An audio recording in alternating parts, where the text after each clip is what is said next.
but there should be people who also live there. So he did all of those things, and he established over 108 different deities,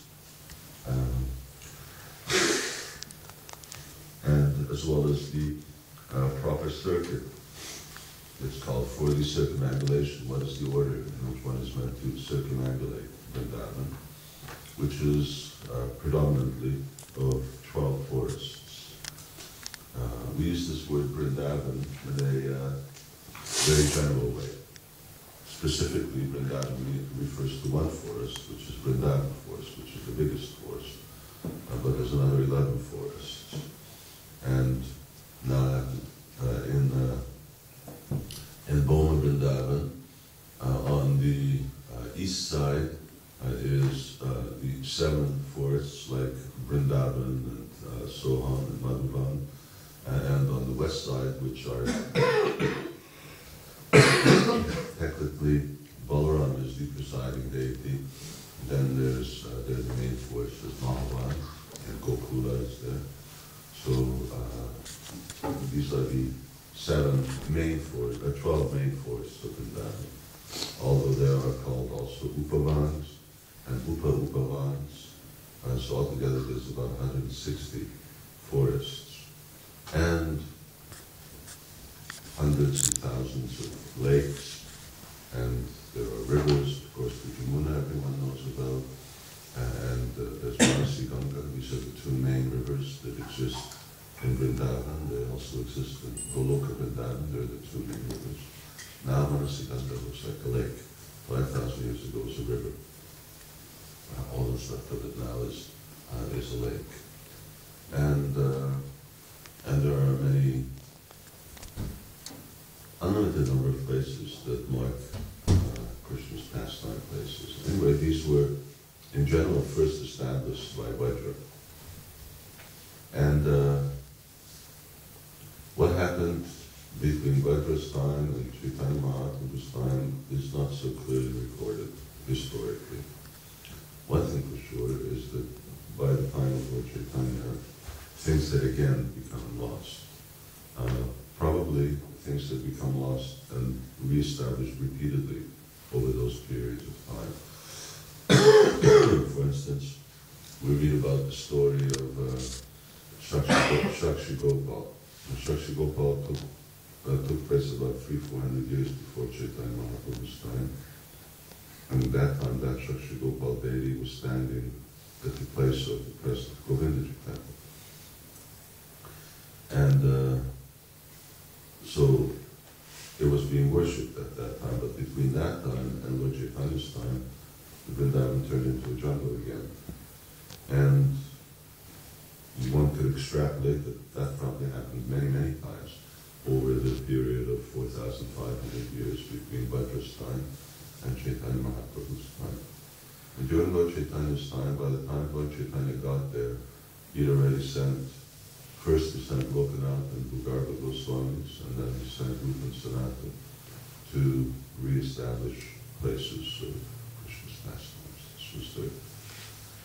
This was their mission. Na Shastra Vicharanaya Kanikalo, so Bhavan Samstata. What he wanted to write scriptures and re-establish places of Krishna's pastimes. Without Vrindavan, without the opportunity for people to really actually see and feel where Krishna's pastimes took place, it's difficult for them to actually develop real shraddha or real faith in Krishna, unless they already have quite a bit of devotion, samskars from their previous life. So, and when Lord Chaitanya came, then there were already certain places known, but certain places unknown. For instance,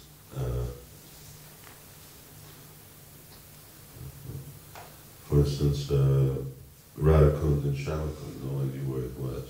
Lord Chaitanya personally found them. They were actually just 2 little holes in someone's field, agricultural field. They were just 2 impressions for a while and collect. And, for instance, that's an example of how then Raghunath Das Goswami excavated it. And he made it larger, actually. Again, that was by the support of a wealthy patron. And from Lord Chaitanya's time up until the present time, well, you can see that when we go to, who's been to Vrindavan? So you see what it looks like. It is falling apart. And whatever they're doing would be better if they hadn't done it. In other words, they're just throwing down some cement slabs and some bricks. The actual real representative beauty and charm of Vrindavan, and those beautiful buildings that are there, beautiful temples, they're building. Well, there's one or two that they're building that are nice, but so once again, it's actually in decline, and it's Kali Yuga, unfortunately, and that's what one would expect in Kali Yuga. Everything is difficult to maintain. Maintenance is difficult, extremely, extremely difficult. But still, at the present time, Vaishnavas from different parts of India and now different parts of the world, they go to Vrindavan in order to do this parikramā, in order to go around to all the pastime places. Parikramā can be done in different ways. This one way is that when one actually does 40-day parikramā of Vrindavan. Another is you just go to any place that you want, and that's also fine. Parikramā is also circumambulating certain places. There are some people who just circumambulate Govardhan Hill. You know, we have an ashram at Govardhan. Keshavardi Maharaj, who was kind enough to be editing this book, he used to live in Govardhan. Right now he lives in Hungary. And until he finishes the editing work. And I remember once we were on top of our Bhaktivedanta ashram over there in Govardhan, and we're watching, and there was one sadhu going by doing parikramā. And he said, "You see him?" I said, "Yeah." Does he does parikramā 3 times a day at Govardhan? Who's done Govardhan parikramā?